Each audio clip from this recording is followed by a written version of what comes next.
Let's talk about financial independence. When I meet Mr. Shoaff, I'm not in good shape. Here's where I was when I met him. Pennies in my pocket and nothing in the bank. Because the story of the Girl Scout with the cookies had just occurred in my life, and now I meet this man. Here's what he said. Now to get started in a whole new direction, here's what you need to do. You need to develop a financial statement. So just make a little note on your notes there. If you haven't ever done it, this is not a bad place to start. A financial statement. And a financial statement is very simple. It's a piece of paper with a line down the middle. On this side is the value of all your assets, and over here is all of your liabilities. Here's what you've got in terms of worth, and here's what you owe. And then when you add up all of the value of your assets and you add up all that you owe, called liabilities, we come up with what we call now, finally, when you subtract one from the other, your current net worth. Now, this is not your net worth as a father. This is not your net worth as a parent. This is not your net worth as a friend. There's all kinds of worth and value. But if you really want your economics to go better, here's a good place to start. Key phrase, take a picture of where you are. And here's what it's called, the truth. Now, you don't have to publish this in some local newspaper, right? This is all private stuff. But you have to say, finally, there's no use kidding myself. I got to take a picture of where I am. I got to know how good it is, or I got to know what? I got to know how bad it is. I got to know how much I'm on the upside, or how deep a hole am I really in. So this is what I started. It was a simple little program of coming up with my current net worth. My liabilities, that was easy. I owed my parents, I owed. I made the third borrowing on my car, and he was threatening to come and get it, drag it down the road, rear end up in front of my neighbors. So I had plenty of liabilities. On the asset side, I put my furniture even. I put everything I could think of. My shoes. I mean, wouldn't the Salvation Army give me $2 for my shoes? I mean, I am scrambling. And when I did this exercise, guess what it did? It really soberly gave me a current picture of where I was. And guess what? I was unhappy. But here's what's important about the truth. It sets you free. Number one, free to correct old errors in judgment. That's what the truth is for, to correct old errors. After 6 years, I started working when I was 19. And when I took a picture of where I was, it was not a very happy experience. So now, where do we go from here? In putting together a financial statement, realizing exactly where we are, no nonsense, this is the real deal. We don't have to share it with anybody, but we do need to know the truth for ourselves. Now here's what we need. Number one, perhaps a new philosophy. Let me give you sort of the simple philosophy of the rich and the poor. Here's the philosophy usually of the rich and the poor. Poor people spend their money and invest what's left. Here's usually the philosophy of the rich. The rich invest their money and spend what's left. It's just a little turn of semantics. But the little turn of semantics is like the turn of the set of the sail that takes you in a whole different direction to wind up at a good place in 1 year, or a place, of average, mundane, where you don't really want to be.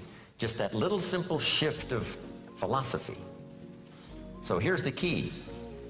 Think like the rich. Invest your money first, then spend what's left.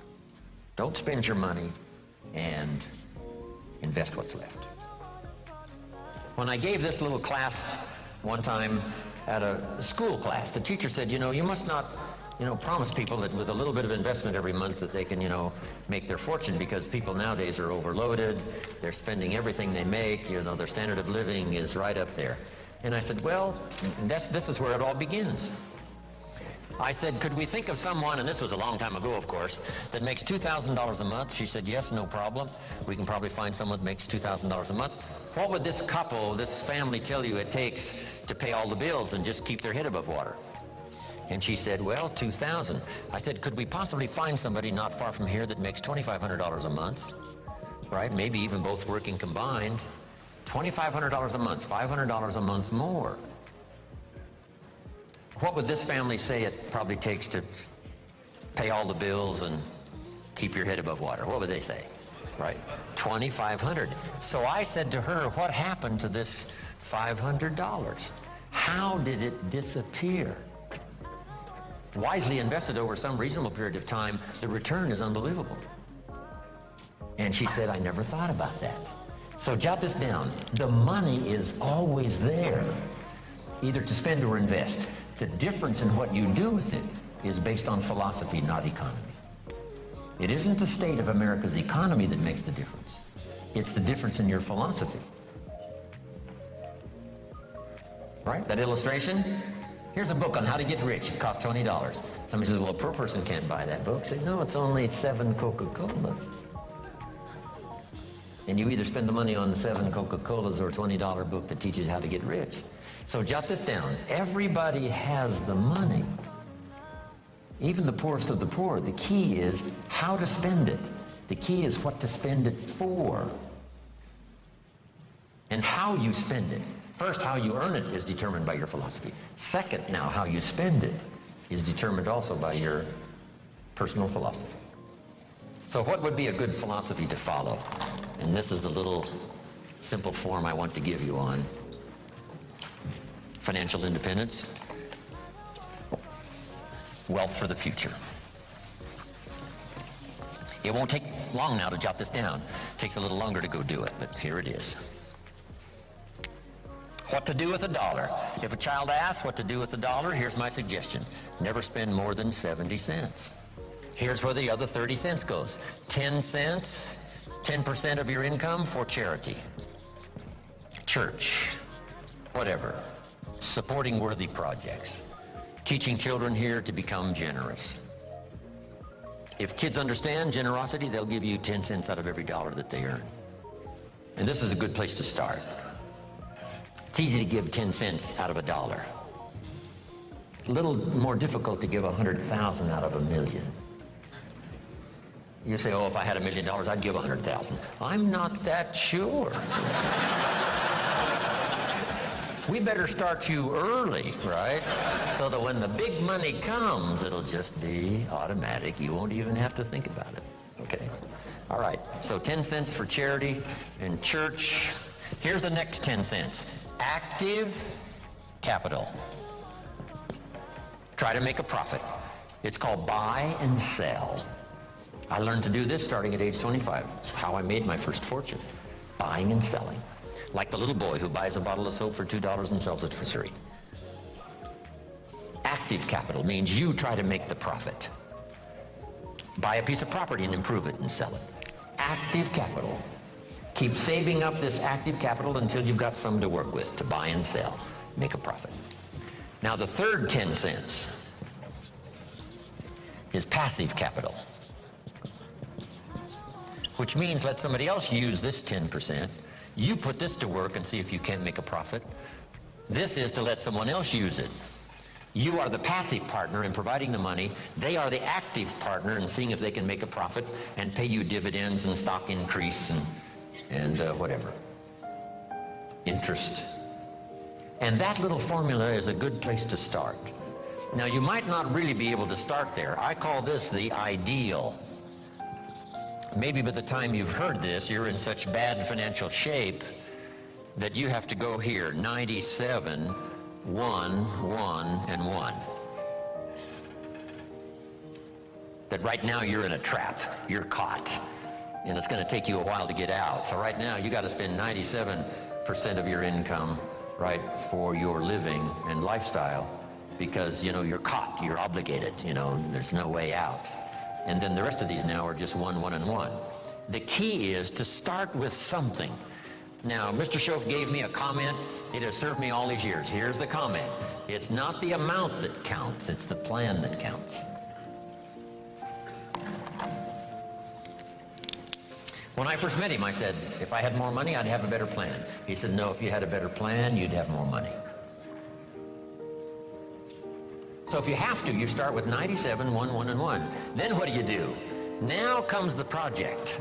right away of trying to get this 97 figure to go down and these other three numbers to start going up. This now becomes an exciting game to play. In another seminar, I talk about measuring progress. This is one of the great motivating factors in the world, is to start something and make progress. Start something and make progress. See, Jim Rohn told us the ideal was 70, 10, 10, and 10. But I can't start there. I've got to start with 97, 1, 1, and 1. And here's what you've got to understand. This is okay. I mean, if this is where you have to start, that's where you have to start. Then you start driving this number down and start driving these numbers up. And it's a whole game to play till finally you can arrive at this pretty good ideal way. What to do with the money you earn from a paycheck or from dividends or from whatever sources. 70, 10, 10, 10. I mentioned the name Sarah Alfaro in Mexico. I taught her this, and she's been teaching it to the people she's responsible for over all the last 10 years. And some of them now are doing extremely well, making big money, and they've got houses and cars and, you know, all kinds of stuff. 70, 10, 10, and 10.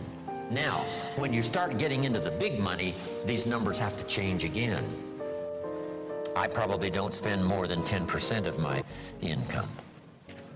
So if this number for me is 10%, you can imagine what these other three numbers probably are. So if you have to, you start here. Get to the ideal. And then when it really starts to flow in your favor, you rearrange this program again, 10%. Because if you're doing big time, you know, you couldn't spend 70% of your income. It would be obscene. Too much.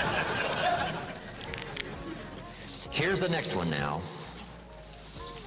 This is only a suggested plan. You know, this is not written in any law. You know, most advantages and benefits for the future are not written in law. There's no law that says you must not have a heart attack. Where is it written?